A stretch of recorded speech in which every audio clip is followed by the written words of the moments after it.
down south again. I'm going to start off this Southbound with a proposal, and it's a proposal about social media, broadcast media, you know, prompted by some of the videos I've been making lately in those areas, and also by some of the feedback and the video responses, like the one from Mike Cube of a Micmac this morning. But this is the proposal I've got right now, because what I like is, just a bit of context, what I like is social media, the fact that this medium of YouTube in this case allows a relatively small group of people to interact in complex ways. But I do also like broadcast media, and many other people do. You know, I like being entertained, and I like the idea of lots of people seeing something I do. You know, I'm not averse to the charms of that at all either. So I'm trying to find ways to bridge that gap, and this is the proposal I'd like to do so far. What I'd like to do is to set up a channel. In fact, I will set this channel up when I get down south, and it'll be called, if this name hasn't already been taken, it'll be called IdiotVillage. IdiotVillage. It's like village idiots. I like the idea of villagers, I like the idea of village idiots, and I like the idea of a whole village made up of idiots. So it's called IdiotVillage. That's the site, the channel, I beg your pardon. And this channel doesn't just belong to me, it belongs kind of to up to 200 people. Mainly the people who watch this video, the people who are my regular viewers who make videos and make regular comments. And what I might do is go through a partial list of who you are. Actually, you'll be my subscribers and friends, but you might be other people as well, so I don't really exclude anybody here, but I do want to max it out at 200. And so this channel will represent about 200 people, but you're not just 200 people being represented, you do have a function, and the function is twofold. Firstly, it's to make videos that will be hosted on that channel. Okay, so you make a video, and I don't know quite how this will work yet, but I'll probably download it and mirror it up on the IdiotVillage channel. That's the first thing. And the second thing is, we all madly promote IdiotVillage. We all madly promote it. Now, before that sounds too self-serving, I don't want, you know, although I'll kind of run it in a way, I'm not interested in it in making a profit. I'm not interested in putting myself forward. I won't make any videos for it if people feel that's inappropriate. But I just like the idea of it, you know what I mean? But the people who are involved in it would madly promote it.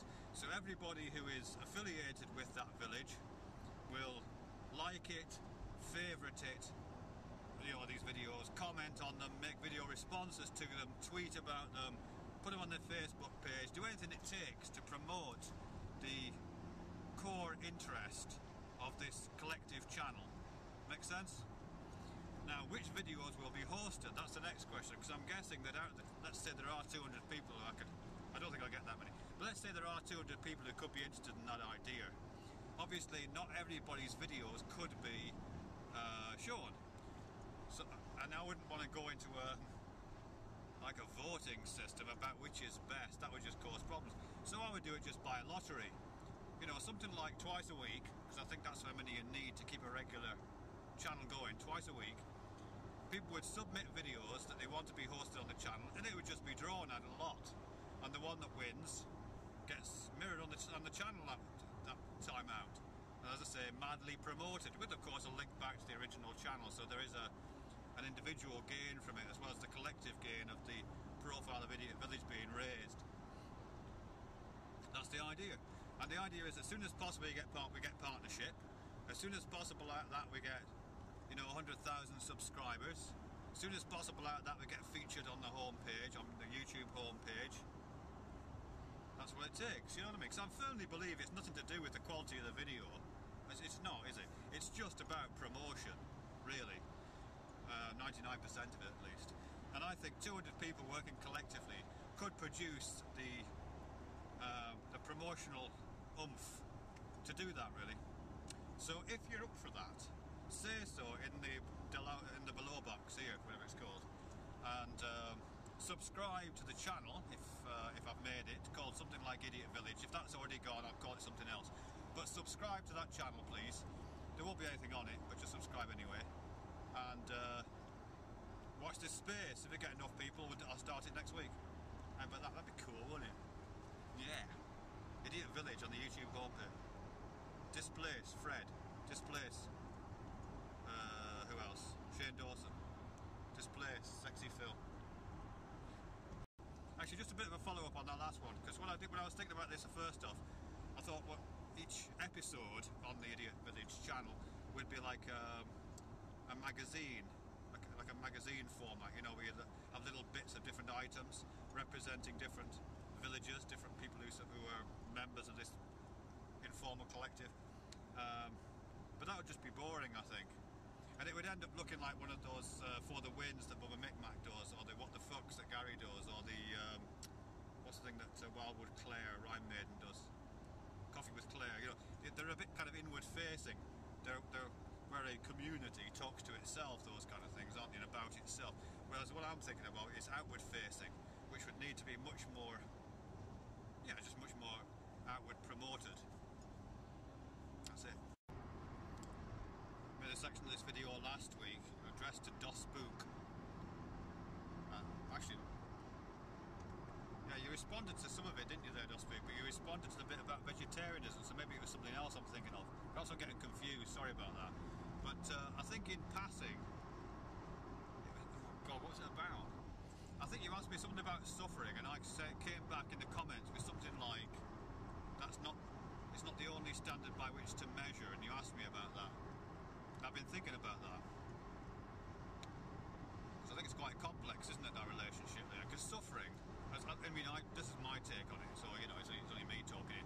But suffering, I think, is a key currency in the deriving of any kind of morals. I mean, you could put pleasure on the scales as well, but that's problematic for reasons I've spoken about before. You know, as soon as you put pleasure, then you've got to try and measure pleasures against pains, and you get things like gang rape being morally okay because more people gain pleasure than the one person who suffers. So you can't, they don't offset one another, pleasures and pains.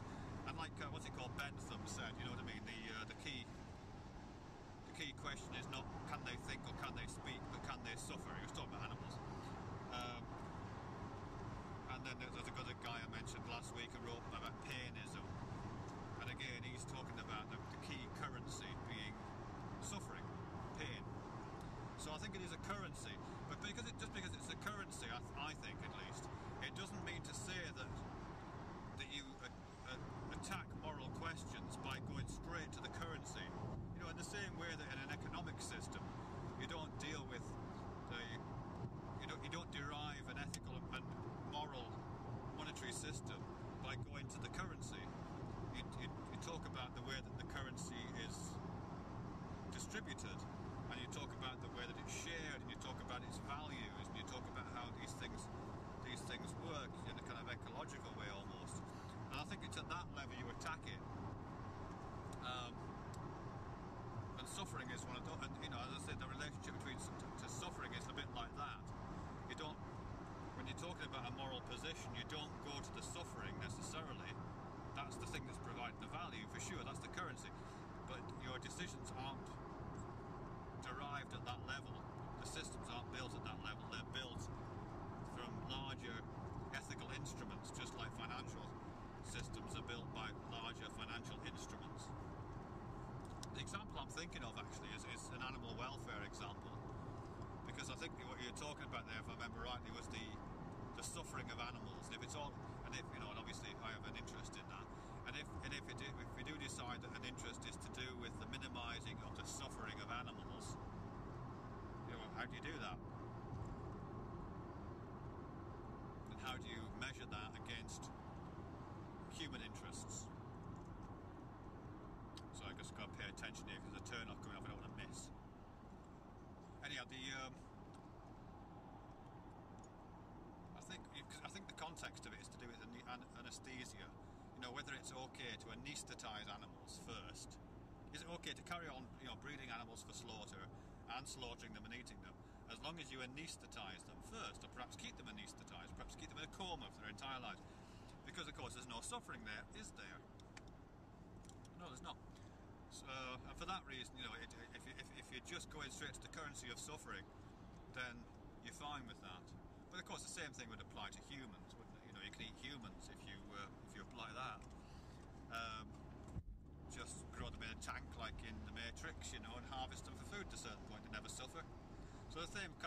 apply, and it's those kind of reductio ad absurdams emerge, I think, if, as I say, you stick at the level of the currency. You have to go to the ethical instrumentations. And for me, I'll tell you the one I'm thinking of right now, and this is it's out of an ethicist, philosopher called Rawls. I can't remember his first name, John Rawls, R-A-W-L, something like that anyway. And he came up with this idea of the veil of ignorance, which you've probably heard of, veil of ignorance. But I'll just flesh out my understanding of it so we're on the same page. The veil of ignorance is, according to Rawls, a device for coming up with moral systems. Now, how do we, working together, come up with a moral system? What kinds of tricks do we need to play? What kind of positions do we need to operate to make sure that the system we create is truly moral? He says the only way to do that is to create a veil of ignorance between yourself and the results of that system. So you imagine yourself creating a moral system, but without any knowledge of where you will participate in that system. Yeah, so you have no idea. So you might think, yeah, slavery's a great idea. You know, if 200 years ago you're a slave owner, you might think, oh, slavery's a great idea, it's fantastic. But then you've got to think, if I was going to make society again, and in that society, yes, I could be a slave owner, or I could be a slave, do I still think slavery's a good idea? And the chances are that if you don't know in advance, as I say, where you're going to participate in that society, you're more likely to realise your own vested interests, to minimise those vested interests, and hence to create a more moral, equitable society. That's the idea of it. There are problems with it, but I won't go into them right now. But anyway, I think, in terms of things like animal welfare and this thing about whether it's okay to kill animals if you're going to anaesthetise them first, I think the same thing applies. You just extend Rawls' veil of ignorance wider than just applying to any position occupied by a human within a society, to any position occupied by anything, really, not even just animals, anything. You know what I mean? This is the world in which I live. If I was going to make the world again, wanted to participate in the making of this world, how would I make it? Knowing, if in advance I didn't know where I was going to be in that world, what I was going to be. Well, at the moment, you know, if I made the world like this and I was a rock, I would be fine with that. You know, I would be fine with that because rocks don't have any sentience, they just do stuff. In fact, I would be fine as a tree. I would be absolutely fine to participate in the world as it is now as a tree. I'm probably okay as an earthworm, maybe. I might be okay as a wild animal in the world as it is now. I wouldn't like being a prey animal, you know, I wouldn't like to be a rabbit, frightened all the time. But I would probably agree that was reasonably okay, because at least it is a system that's reasonably equitable in the sense of, you know, it is part of an ecological system that's taken a long time to establish itself. So I'd probably be okay about that. But then once you start getting into domesticated animals and farmed animals, then it becomes problematic. I would not want to be a chicken. I don't care if it was free range or barn reared, and certainly not a battery chicken. I would not be happy with that. I would not want to be a pig. I wouldn't want to be a steer in a rodeo. I wouldn't want to be a bull participating in bullfights. I wouldn't mind being a matador, but I wouldn't want to be the bull. I wouldn't want to be a fox. I might want to be a beagle, you know, chasing that fox. I wouldn't mind, maybe even a horse. I wouldn't want to be the horse. I wouldn't mind being the guy with the red coat hunting the fox. Wouldn't want to be the fox. I wouldn't want to be a cow. I wouldn't want to be a lamb. I wouldn't want to be a sheep. You know, none of those things would appeal to me one bit. And if they don't appeal to me because the veil of ignorance is preventing me from knowing that I will not be one of those things, then it seems pretty bloody obvious to me that there's some moral problem with that. And the moral problem with it is that you know, the ethical instruments of by which suffering is shared out and made equitable and given value and not piled all onto one particular person or species, those aren't operating properly. They're not operating equitably, and that non-equitable operating is revealed by the veil of ignorance. The any sense? I feel like I've got really confused there. Anyway, yeah, that's what I mean by that. You can't just focus on the currency, you've got to look at the ethical instruments. And the veil of ignorance is one exercise for revealing the instruments of ethical circulation of the currency of suffering. Very quick question to carnitarians, to meat eaters. Suppose there was a product on the market right now which was a perfect meat substitute. And I don't mean corn or any of those kind of things, but a really, really top-notch one. Simulates the taste, the smell, the texture of meat, contains all the nutrients that meat contains. A perfect simulation, in other words. If such a thing existed, and it was produced, by means that didn't involve any animals at all, if such a thing existed, would you switch from meat to this perfect substitute? If you would, why? If you wouldn't, why not? Thank you. Oh yeah, and it costs exactly the same as well, by the way. And it's got exactly the same level of impact on the planet. The only difference is it's not a source of animals. That's the only difference. Okay, the only difference. So no methane arguments, no lands given over to arable crops arguments, none of that. It's just about meat or meat substitute. Okay. There's that song that's really popular right now, and the video that accompanies it called Friday. I can't remember the name of the singer now. Kerry something? I don't know, anyway. It's Friday. It's really a cheeseball song. Kid comes out, this young girl, I think she's about 14, singing about Friday, and everybody wants to party, and she wants to go in the car, and she can't decide to go in the front seat or the back seat, and then she does, and it's all terribly joyful, and off she goes, and she has a party with other 12 to 14 year olds, and it's very nice. But the reason why I'm saying that is, and this is because I'm a fucking lecturer, or I work in a university, I look at that and I think, oh, if I was doing a lecture on postmodernism, which I'm not, but if I was teaching that kind of thing right now, that would be a spot-on example. Because I could use that, it'd be so easy to use that in a lecture on postmodernism, particularly in illustrating the difference between parody and pastiche. Because I think if you get the difference between parody and pastiche, you're halfway to understanding postmodernism. And I know postmodernism is supposed to be a load of crap, and a lot of it is, but it does, I think it is useful as a way of thinking about a particular kind of modern mindset. Postmodernism, yeah. Parody and pastiche, let me just see if I can run through what I mean by that, and why Friday is a good example. I say that because, if you look at comments on it, on YouTube or anywhere else, and I suppose I was pointed to it initially by Skeptical Atheist, hello there David, the comments are always something to do with, is this serious? Is this real or a piss take? Is this a poll? What is this? It's that kind of, it's that kind of response it's getting. And the reason why it's getting that, and the reason why it's so difficult to pin down as to quite what's wrong with it, and whether it really is a piss take or not, is because of, as I say, this difference between parody and pastiche. Because a parody is something very specific. A parody is when you've got something like an authentic original artifact, an artwork, a song, or something like that, and then, or a film, that's the real, original, authentic thing.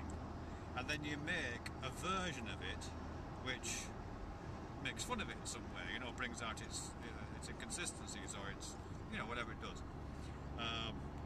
And the parody is recognisable because it's not authentic, it's not original, it draws all of its comedy, if it is comic, it draws all of its effects, at least, from its differences to an original.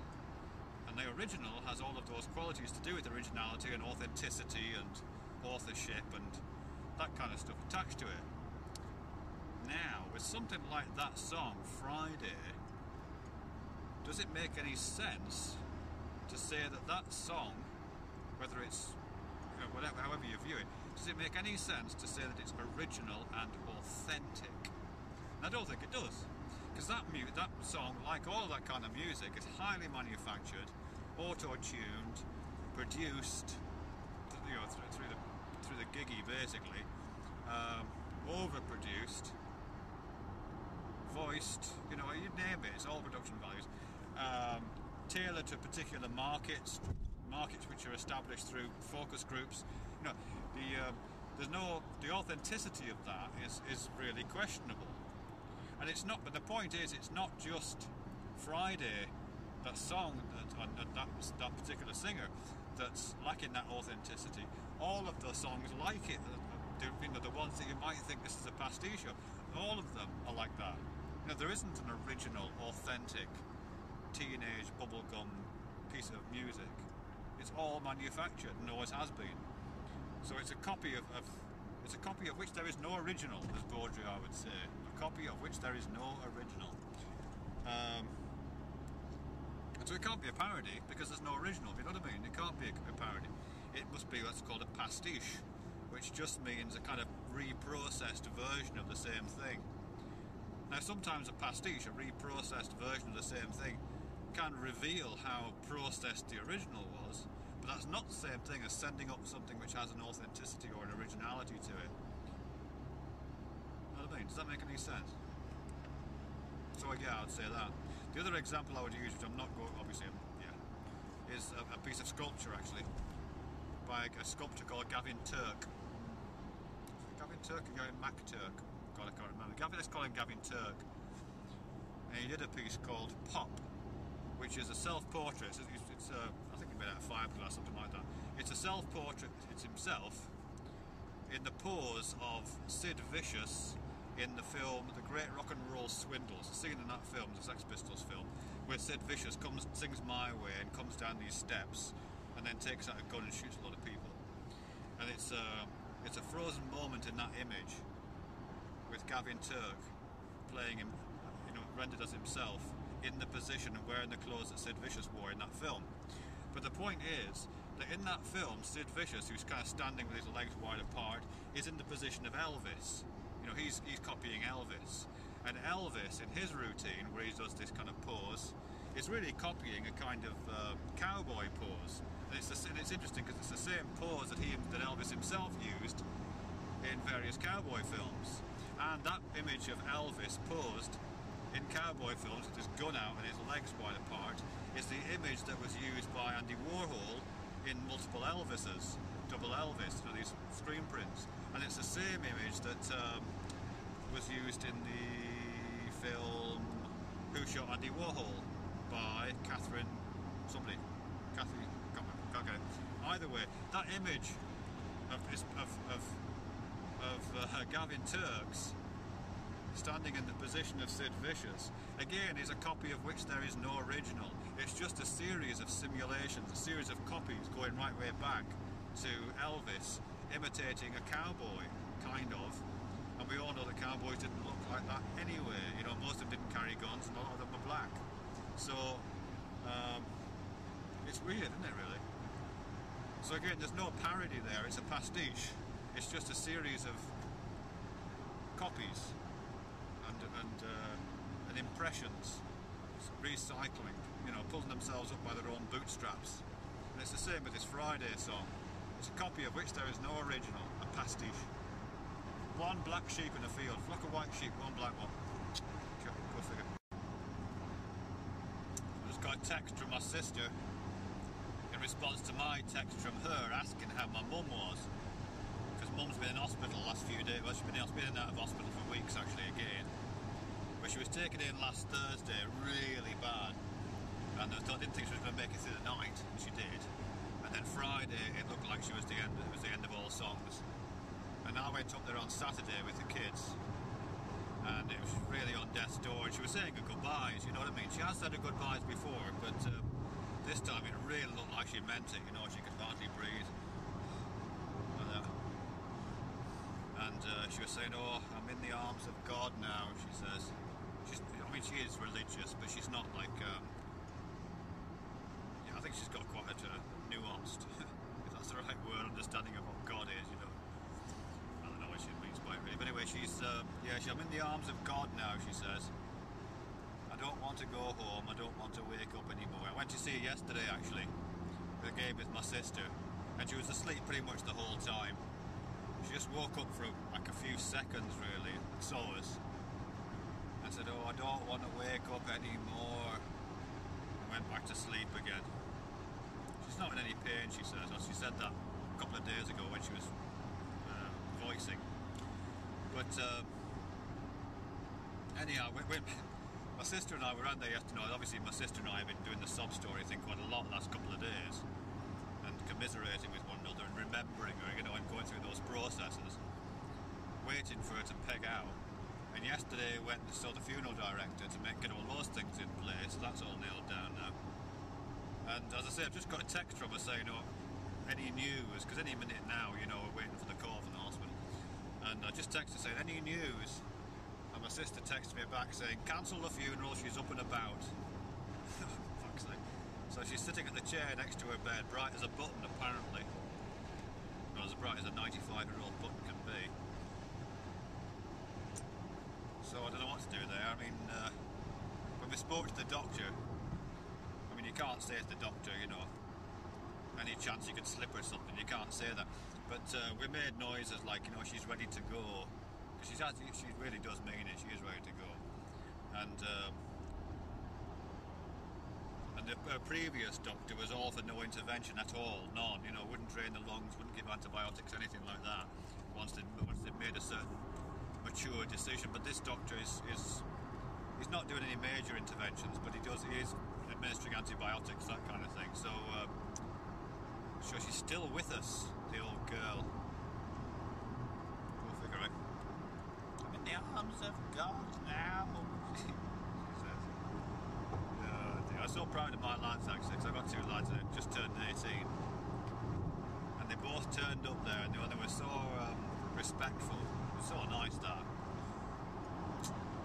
Anyhow, we shall see. I just want to return to this thing I started talking about at the beginning, which was to do with social media and broadcast media. And I guess I'm kind of responding here to Mike, Bubba Micmac, who was talking about opportunities for YouTube to function as both a social media platform and a broadcast media platform, and people to move relatively seamlessly between those. And I think that's, you know, that's an ideal situation, isn't it, really? But I think one of the problems at the moment is there's no intermediate organisations. I mean, even groups, there used to be groups, didn't there? But there's no groups anymore. There's no intermediate scale of functioning here on YouTube, apart from individuals and then the whole of YouTube. You know, there's like individuals making things, and then there's the whole of YouTube that you try to appeal to. You know, and that's not the case anywhere else, actually. You know, there's no like if you're in journalism, you know, typically, and that's a medium, isn't it? You know, typically you'll start out writing for a school paper or something like that, and then you'll work into local journalism, and then you'll try to get more national, you know what I mean, and then until you maybe try international journalism. Same with broadcasting. You know, you might start out on hospital radio, and then if you're particularly good, you might start working for a local radio station, and then you might get picked up for syndication across the country, or maybe even international, you know what I mean?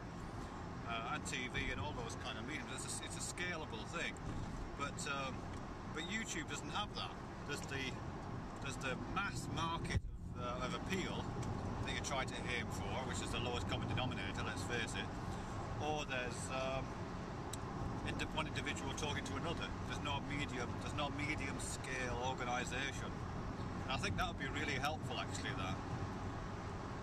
really helpful.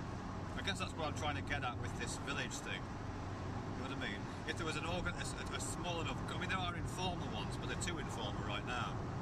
If there was a kind of mid-scale organisation that you could develop your skills in, and that you could, you know, maybe develop some following, and maybe some acclaim within. You know what I mean? So if you're a musician, you're working in a relatively small environment of people, and once you've achieved a certain level of expertise there and fame, then you are launched off that mid-level platform. You know what I mean? That makes sense? At the moment, I think it's just like you're nobody, or you're on the front page, and that's it. There's nothing in between. Yeah, that's what I'd like to see, something like that. I made a video this morning when I was walking the dog about this video I saw on YouTube by Marina Abramovich called Balkan Erotic Epic. It's a performance piece, you know what I mean, made for video. and then put on YouTube. And it's got loads of nudity in it, you know, lots of women with their skirts up showing their vag, lots of men with their dicks out, some of them hard, you know, which is unusual. Yeah, lots, you know, it's that kind of stuff really, so it's pretty explicit. Why am I talking about this? Oh yeah, okay. And what I was saying in this video this morning was that it's deprived of context. I mean, I'm not saying it's necessarily a good piece or anything like that, ignore that. But deprived of context, it's hard to know what the hell it is, you know what I mean? And particularly the context of a very kind of narrow history of performance art, and particularly the history of what she's made in the past, Marina Abramovich has made in the past. Deprived of that, it's hard to know what you're looking at. And some of the comments clearly are from young men, boys, who are seeing it as pornography, or are possibly using it as for pornographic purposes. You know, there's lots of faps, that kind of comment, you know what I mean? You can kind of understand that, you know, if you're deprived of the sight of, you know, tits and minge, then you know, there's lots of that on display, so I guess if that floats your boat, and why not, then using it for pornographic purposes, I guess, is understandable. But that's weird, isn't it, when you think about it? Because that's like importing a context. Importing your desires and using your desire as a context, which really transforms the thing you're looking at. Because obviously it wasn't made as a piece of pornography. It wasn't made with those explicit purposes in mind to act as an erotic stimulus for young men to jerk off to. It was made for those purposes. But the fact that young men, I'm assuming, are able to do that means that it's being transformed into a piece of pornography. And what it put me in mind of, actually, was this essay. It's an essay in a book I've got down here, actually, in this bag. I just remembered I've got it with me. It's a book on pornography and technology, and how the pornography industries have been drivers of technological development. But this particular essay in there is about. It's a really interesting little article, actually. It's not an academic. It's not a hard academic essay. It's this woman who's got a Flickr account. You know, just I don't know, as a student in Europe somewhere, maybe in the States. She's got a Flickr account. She puts loads of photographs on there, and there's one photograph is just her. You know, not a bad-looking woman. You know, with a scarf on. And she noticed that someone had favorited this picture of her. Somebody she didn't know had favorited this picture of her. And when she went to look at his site, as his Flickr account, he's favorited lots and lots and lots of women wearing scarves, pictures of women wearing scarves, and also some women with things across their mouths like gags, and some with clearly in bondage poses. So what this guy is up to clearly is he's seeing this scarf as a sexual accessory, a piece of fetish accessory. And within that context, within the context of his Flickr account, with all this other stuff and all this bondage stuff, it is, you know, it's clearly, her picture is clearly part of a pornographic collection. But that's the context that he's built, you know what I mean? And this article really just talks about her surprise at that, and how, you know, what does this mean? Does this mean that now she is a pornographer? Because she has produced something that has been used for pornographic purposes. Does it mean that she's published pornography? And there was other slightly more worrying ones, you know, where people who've posted pictures of their kids on their Flickr account find that those pictures have become part of collections, which include some very salacious material indeed. You know what I mean? So, you know, you wouldn't want to see a picture of your kid in the company of these other pictures, which make it into a pornographic context or a paedophilic context. So that's quite troubling, I thought, really, all that stuff. And what with the internet being the internet, actually there's a law for this. The internet being the internet, there's no, it seems to me that whatever you can think of, someone, somewhere, is going to be aroused by it. You know, we're all potential pornographers. Somewhere out there's a group of people looking at my video, saying, cool, look at that friend with that hat on, and his beard. Yeah, that makes me a pornographer, you see. Because people are weird. I'm not quite sure how I got to that. Oh yeah, it's just this context thing, isn't it? This Marina Abramovich piece.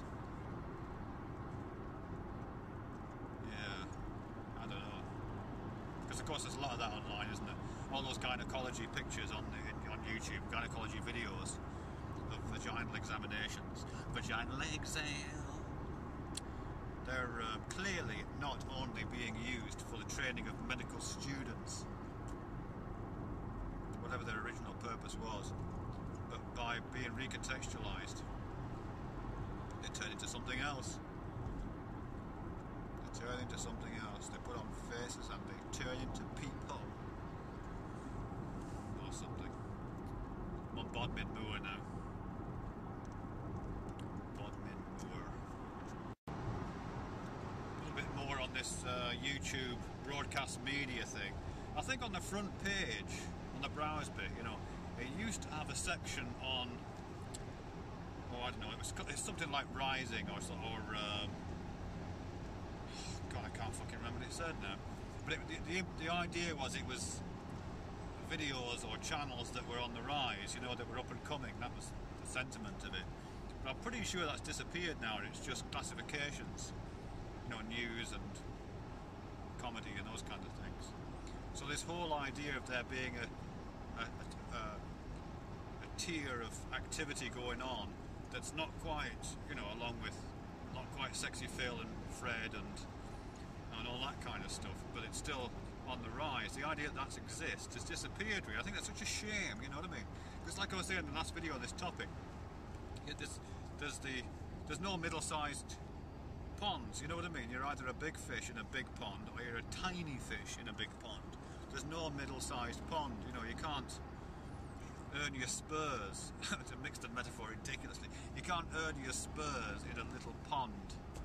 And that would be really handy, you know what I mean? I mean, maybe in terms of YouTube, maybe they should have levels of partnership corresponding to different sized ponds.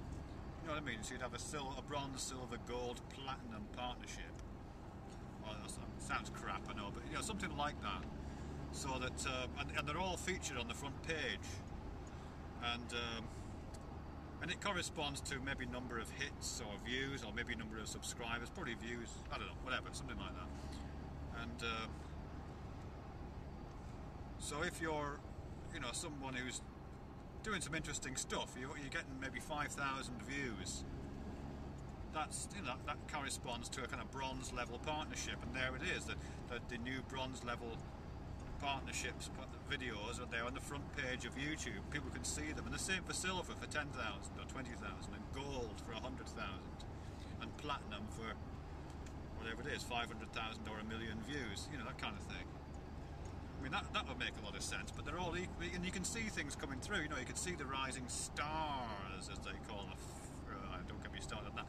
But at least you could see that. You know, you could see someone getting the hits as a bronze partner, and getting more attention because they're featured on the front page, and moving through silver to bronze, to silver to gold to platinum.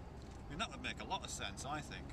You know, if you're into the broadcasting thing, and if you're trying to have it as something approximating a meritocracy, rather than it just being, you know, just Google promoting what it likes. If you wanted something like that, then you would have to do that. You'd have to have a league table or a scalable system. That makes sense? Do you think that would make sense? I think that'd be great, you know, because some of the people we know, you want to say we, you and I, Mr. Camera, you and me and my flip camera know, you know, would be on the front page then. You know, people like, you know what I'm talking about.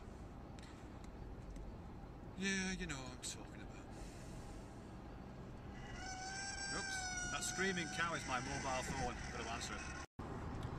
Well, I answered the phone and it wasn't my mum.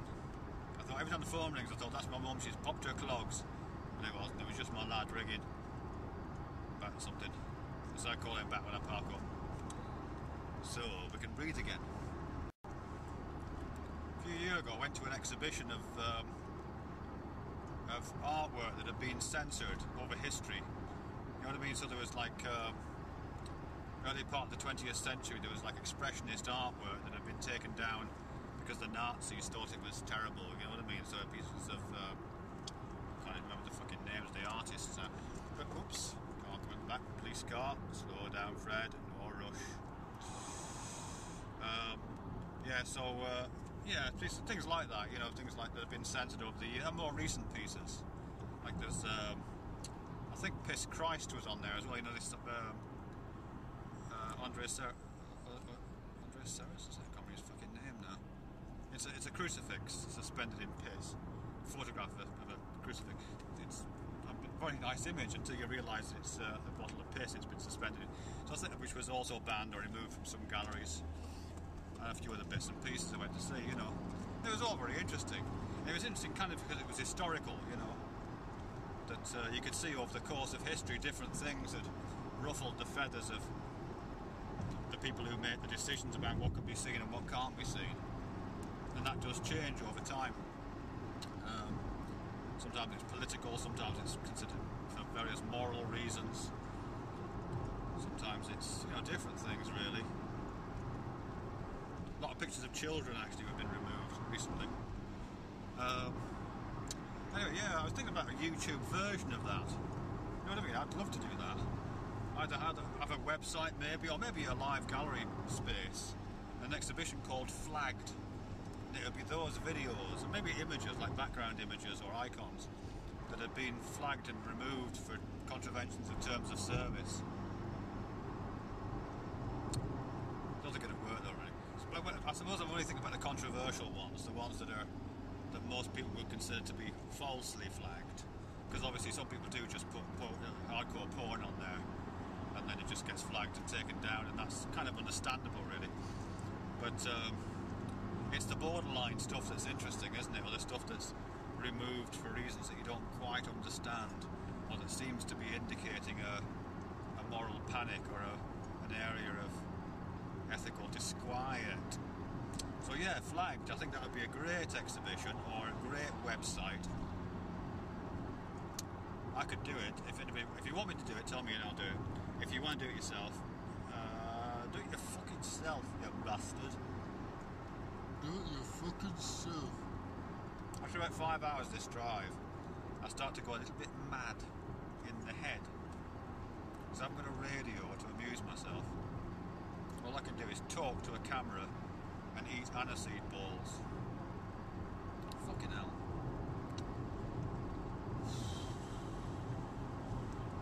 It's not zen, is it? It's not zen, is it? Thunderfoot did that video a while back called Time to Quit. You know, when he started asking for subscriptions. Not subscriptions, asking for contributions from his subscribers. But as part of that video, he happened to show his insight page, his demographics. I think he was trying to make the point that, you know, it'd be really hard for him to make any cash because, you know, he can't make makeup tutorials, I think he said, because there aren't many young women watching his videos. But it's very interesting because his demographics, if I remember rightly, were something like 11% female, 89% male, and the curve, the age curve, peaking at somewhere around 45 to 55. Quite a substantial peak as well. And after that, I watched that video, I had a look at I don't really check my insight graphics, maybe I should, but I had a look at mine, and at that time, I think I was at 18% women, 82% men, and a similar kind of curve, although a bit certainly peaking in the same place, between 45 and 55, and but a slightly shallower curve, which I thought was interesting. So I did a bit of tracking back actually. I looked back in weekly instalments over the 3 years. It doesn't take very long if you fancy doing this. Over the 3 years I've been on YouTube to see how that's changed over time. And it's changed quite a bit actually. I mean, for the first year almost, something like that, because the first year I was on YouTube I had less than 500 subscribers. Less than 400 subscribers the first year. And for most of that year, the age group didn't change much at all. It was still relatively shallow, but peaking at 45 to 55. But the percentage of women was about 30%. About 30% women, 70% men. And then it started to go up. Because what happened then was first Brett Keane featured me on his page, and then Amazing Atheist started featuring me on his page. And from that kind of referrals, I guess, my subscription count started to rise quite steeply. But along with that steep rise, the percentage of women watching my videos declined really steeply as well. I guess because my referrals were coming from those two sites, Brett Keane and Amazing Atheist, and the Amazing Atheist particularly. I don't know what your demographics are, TJ, but I'm guessing it's very high percentage of men, I would guess, watch those videos, and boys watch those videos. So I'm picking up on that, I think. I thought it was a bit worrying actually. I didn't like to see that drop. I mean, I guess it's nice to know who your demographic is, so you can niche market. But I'd like a bit more diversity than that. You know, I watched the track mine. It started to say it was at 30%, and it went down as low as about 14 or 15% at one point. That was the all-time low, and I guess that would be about maybe 8 or 9 months ago, something like that. And then it started to creep back up again. It hasn't gone up very far. It's about 20-22% women, you know, 80, whatever the other percentage of men is, you know, to correspond with that. So it's a bit better than it was. And it started, as I say, it started to creep. And I don't know the reason why it started. It might be, and I'm only guessing here, it might be because it's about that time I started diversifying what kinds of videos I made. You know, for the first 2 years, more or less all my videos were either walk and talks or me sitting on my desk at work just talking to a webcam. And it was all relatively academic content, and I didn't swear very much either then. It's before I knew you, Gary, you see. You're a bad influence on my linguistics. But now I do swear a bit more. I'm going to say, yeah, so... Yeah, okay. Yeah, so I make more diverse content now. I do a lot more like just showing pictures of the things I see when I'm out walking. And I make these little performance-y things. Not art. They're not art. Throwing things off cliffs, that kind of stuff. So maybe it's to do with that. Maybe it's just diverse content. I'd like to diversify a bit more, really. Not because I'm not trying to target market or anything like that. But I do like the idea that different people are watching my videos. You know, that I'm not just talking to men like myself, really. You know what I mean? Because if it's, as I say, for a while it was down to 14-15% women. So it's almost all men, almost all the same age as me. I don't know. Didn't appeal to me that. I like the idea of talking to a bunch of other people, really. So that's that, really. I don't know. Tell me what you think. If you've got anything to say about that, I'd be interested to know. Is it important to keep a wide demographic, or do you think it's more interesting to talk to like-minded people, or is this not something we should even think about? So the trouble is, not even. Of course, you know, once you get self-conscious of it, it changes, doesn't it? But and it's very tempting to try to stay kind of innocent about this and naive about this. Say, oh, I just make my content, I make what I make, I don't think about who I make it for, which is fine. But if you don't think that, if that's the attitude you take, or if that's the attitude I take, then I end up talking to people like myself. You know what I mean? So it's not as though there aren't implications for just doing what comes naturally, you know. Yeah. Just passing Subway. Launceston. I just want to return to this veil of ignorance thing that I think it was John Rawls came up with. You know, this idea that in order to construct an ethical system, you have to detach yourself from it first, and then construct a system that you would be happy to function in any role. You know what I mean? So you wouldn't make a slave owner system, because you might appear in that system as a slave. But I'm thinking that might be a good reason to speculate about reincarnation. I mean, obviously reincarnation is bullshit, even though I know somebody very well who is convinced that reincarnation exists, and this person firmly believes there used to be a red Indian, as they describe it, a North American Indian, a Native American. She says she remembers herself running across the plains, fuck knows. Anyway, or karma, you know, something like that, whatever version of reincarnation you subscribe or at least tolerate in your imagination for a few moments, entertain. Because that's the kind of that, isn't it? You know, if you believe on some level that you are coming back, that you will feature in the future in some form, possibly as another human being, but potentially as some other entity or life form, then you're likely to think very differently about what the world will be like in the future, you know? If it could be that you would come back as an ethnic minority that is subject to discrimination, then you're quite likely you're going to have an investment in creating a system in which that ethnic minority is not discriminated against, because as I say, you might come back as one of those discriminated beings. And if you have in your mindset the idea that, you know, it's just possible you could come back as a pig, then you might think differently about feeling okay about a world in which pigs are held up by the heels with their throats cut, you know. That might figure in your thinking.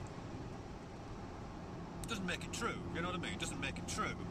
It just means that as a thought experiment, for ethical purposes, it's interesting. Actually, it does jive with what you say, Gary, in Mendham, what you say. I know you don't believe in reincarnation, don't get me wrong here, but when you talk about consciousness being essentially interchangeable, and I would agree with that, you know, we're all pretty much alike, really. People and animals are very similar as well, in my opinion. It's the existence of consciousness as an entity, as a thing that's important, not who happens to have it at any particular moment. Particularly consciousness that's capable of suffering. It's the existence of that. I mean, that's the kind of version of that. It's a secular version of reincarnation, isn't it? Stripped of all of those superstitious and metaphysical and mystical trappings. This idea that, you know, you imagine the consciousness that you have persisting in some way, just as an amount of stuff in the world, and then think, would I really want this consciousness that I've got now occupying the head of a pig, hanging upside down with its throat slit? Probably not, actually. No, I think I'll skip on that one. I'll have my consciousness occupying a carrot instead. You can slit the throat of a carrot all you like. You can. You can bite its fucking head off. Will this journey never end? Will this journey never end? I think it's so interesting when you're looking at a video, you know, someone else's video, and then you read the comments, and just find a comment that refers to you in some way. This happened to me about a week ago. I can't even remember which video I was looking at, somebody's, and I read the comments underneath, and there was a comment. Somebody had mentioned my name. I can't remember why. I guess, I don't know, who knows. And then someone underneath it, a user called Bob Chaos 23, said, "Conference report is a tool." Conference report is a tool. I quite like being an idea of a tool, but it was interesting. So I thought, who the fuck is Bob Chaos 23? Because I have absolutely no idea, really. I mean, I've been racking my brain since, and I think I'm not going to look.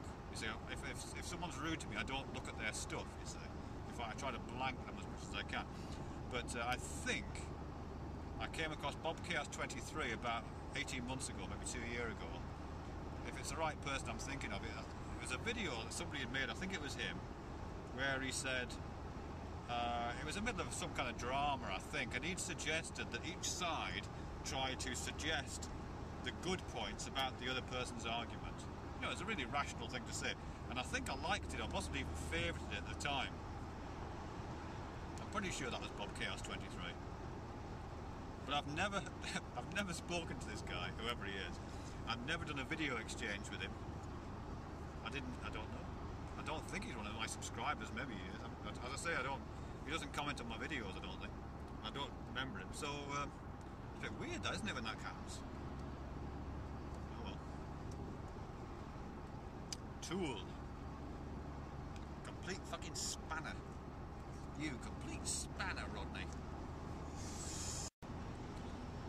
While while ago I made a bunch of videos about a book by David Brin called The Transparent Society. You know, and in it he's just arguing for the proliferation of surveillance. You know, he's saying that in a highly surveilled society like the one we live, everything happens differently. You know, it becomes very different. And he's really distinguishing between a kind of surveillance, which is what's sometimes called a panopticon, you know, where the surveillance cameras in every street corner and they all lead through to police headquarters. He's distinguishing that kind of Orwellian 1984 Big Brother is watching you kind of surveillance from consensual surveillance by the citizenry of itself. In other words, YouTube, you know, here we all are with our own personal surveillance cameras monitoring what we do and then letting everybody have a look, you know what I mean? So we're not just transparent to the authorities, we're transparent to one another, you know, kind of, at least partially.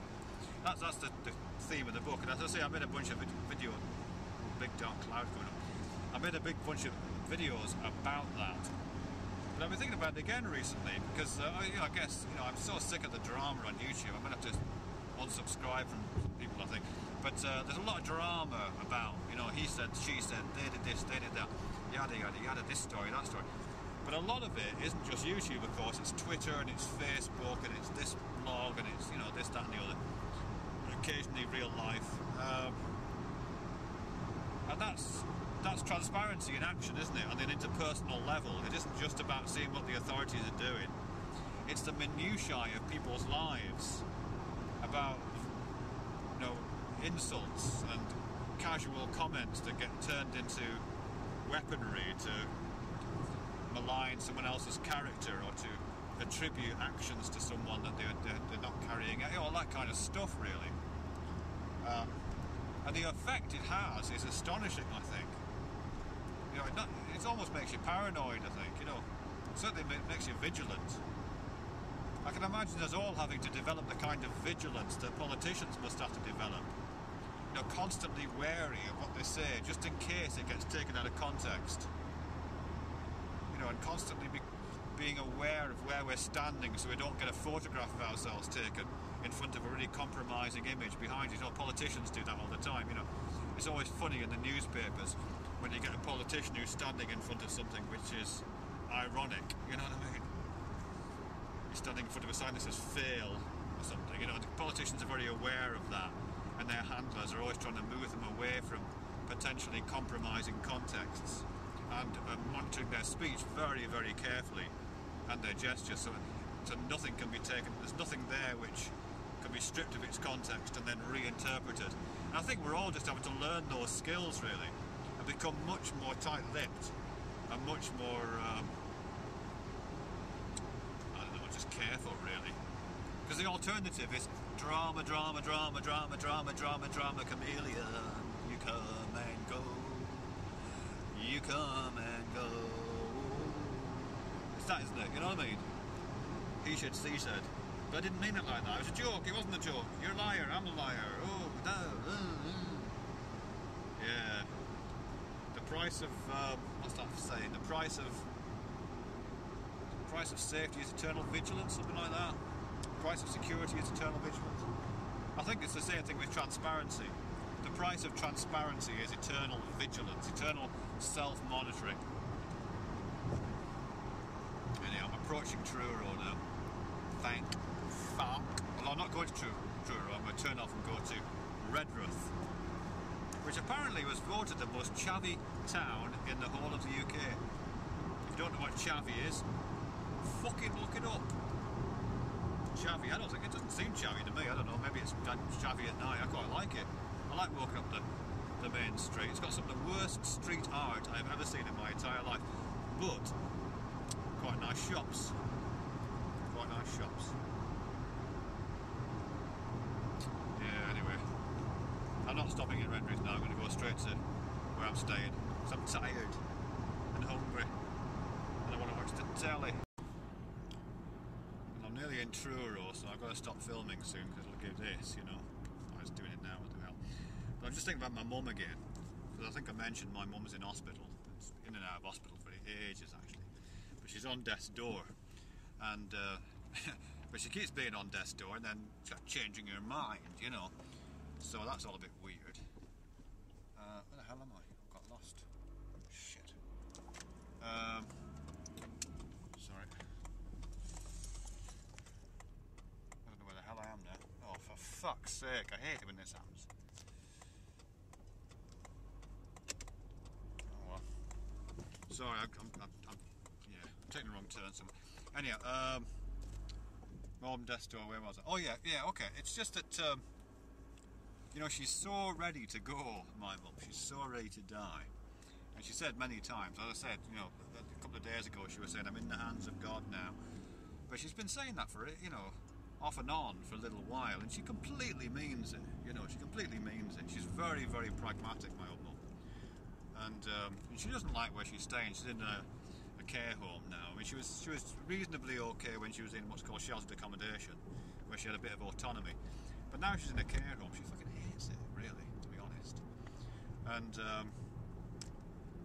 I have taken a wrong turn. I don't know, never mind. So yeah, she should have pegged out a while back. I mean, it's a hard thing to say that about somebody you care about, isn't it? You know, you're not supposed to think those things. But it's true, she should have died a while back. She should have let her go, found a way of letting her go a while back. Because it's not that it's painful, because she's not, you know, she says she's not in any pain and she's on painkillers and stuff. And I guess she gets a bit bored sometimes, but she sleeps a lot of the time. So it's not even about the pain, it's just about a sense of completion, you know. You know, beyond a certain point, you're just spinning your wheels, aren't you? You know, you're just reproducing the same day over and over again. And it's a bit, I'll tell you what it reminds me of. It reminds me of that film, AI, Artificial Intelligence. I think it was Spielberg, wasn't it? But towards the end of that film, the kid who is actually an AI, an artificially intelligent agent, this kid is kind of under the water while the whole earth drowns, and he's looking out from the window of this vessel at the blue fairy, is it? A blue light, the blue fairy. And the camera pans back, and that really should be the end of the film, you know. It really should be the end, where there's just this eternal moment of this artificial intelligent agent, this boy, just looking out at the blue fairy. It should just stay like that. But it doesn't. There's this really awkward kind of coda at the end, you know, where, I don't know, there's ice and all sorts of other kinds of shit happens for no good reason, really. It's just like past the end, you know. When you get to the end, sorry about the steering wheel, you should stop and not accidentally take the turn off to Truro instead of going to fucking Redruth, Chav Central. Anyhow, that's that. I'm not trying to say my mum should die. Although when my sister and I are together, because my sister is also pragmatic, as indeed I am, we do make very, very, very poorly tasted jokes about poor old Elsie. You know, we talk about pushing her down the stairs and that kind of stuff, you know. It's just gallows humour, you know, really, that's all it is. I'm aware of that. But sometimes you have to kind of say the forbidden things, don't you, really, to get them out. You say them as a joke in order to be able to say them at all. That's the point, really. Anyway, I'll tell you what it should be like. There's something else I was talking to my sister about. I'll tell you what it should be like, because euthanasia is fine. I'm a completely supporter of euthanasia, but even that's a bit kind of artificial. There should be a moment in people's lives where you do this thing that you need to do, whatever it is, and then your body just dies. But we haven't got that. You know, humans haven't got this thing that they need to do. You know, of course we reproduce, and that's what our biology is for. Or that, you know, we can do. We have the option of doing that. But and we can raise children to adulthood, and that's kind of the end of our usefulness as a biological entity.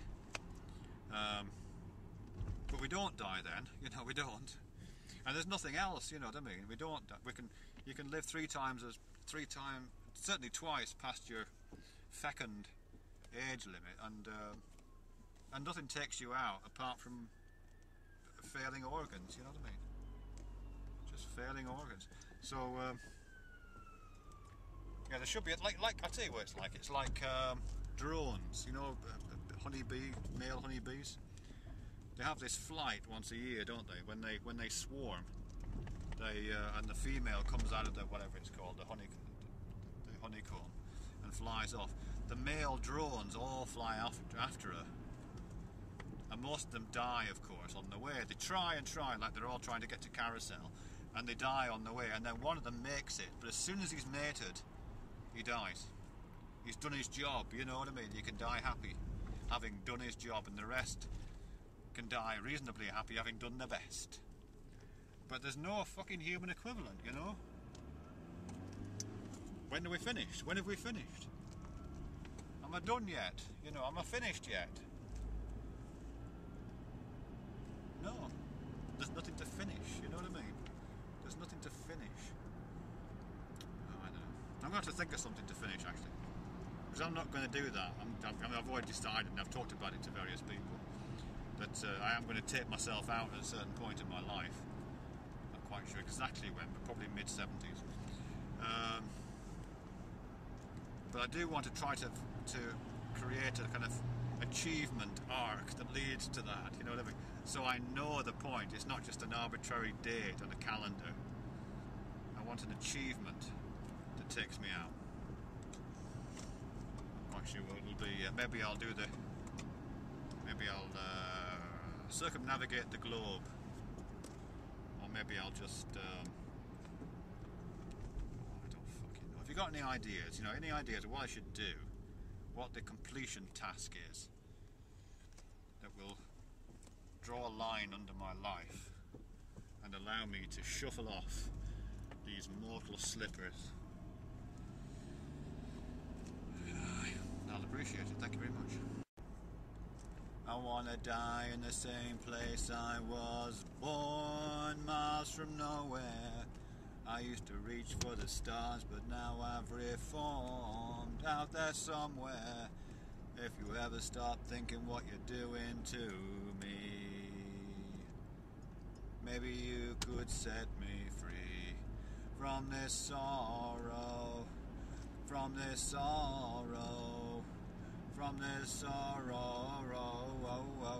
Do, do, do.